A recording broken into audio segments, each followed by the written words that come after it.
waxaydan la hadlaysaa xaliimo cumar xaliimo british oo runtii caawa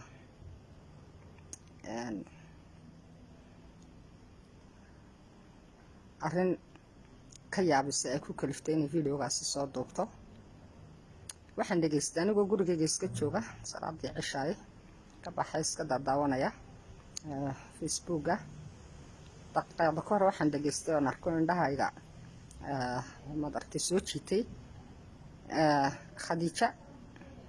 dibaanada ka soo jeeda dalka aynu jaarka nahay la yiraahdo Soomaaliya oo leh xildhibaankii qaaliga ah xildhibaan barxad xildhibaankii Somaliland ugu codka badnaa gaari aan ku iibin lahaa $20,000 oo aan ku soo ururiyay barxado waan kala noqday oo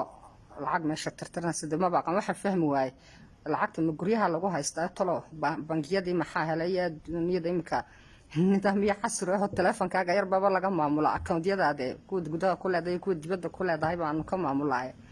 waxa ban garan waayay lacag qaraabdiis oo gacanta lagu hayo waa inoogu dambeysay marka Khadiija waxaan ku leeyahay barxad uu ka sareeyaa in $20,000 loogu dhoolo tusto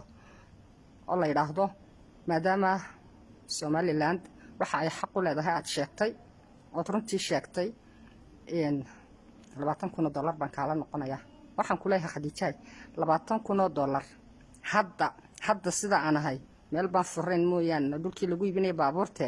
bari subax markuu waagu bariyo $20,000 waxaan kuugu ballan qaadayaa barxad inuu gacanta ku hayn doono $20,000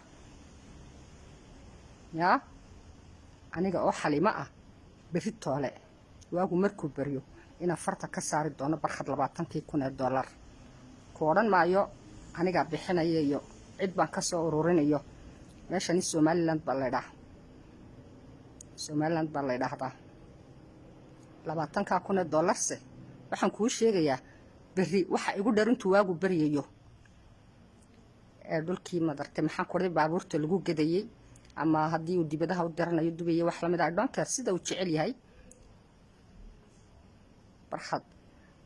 baabuur bad sheegaysaa waxaan u iibin karnaa barita subaxa ya 20 baabuur baan u iibin karnaa oo kala nooca Somaliland baan la yiraahdaa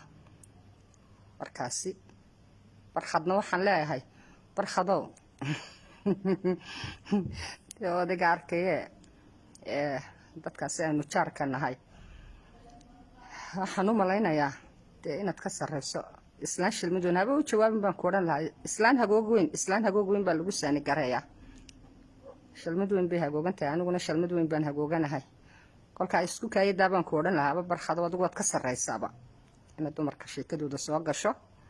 ka bax inaguna wayna soo wada hadli doonaa insha Allah intaasan ku soo koobayaa. Assalaamu calaykum wa rahmatullahi wa barakaatuh.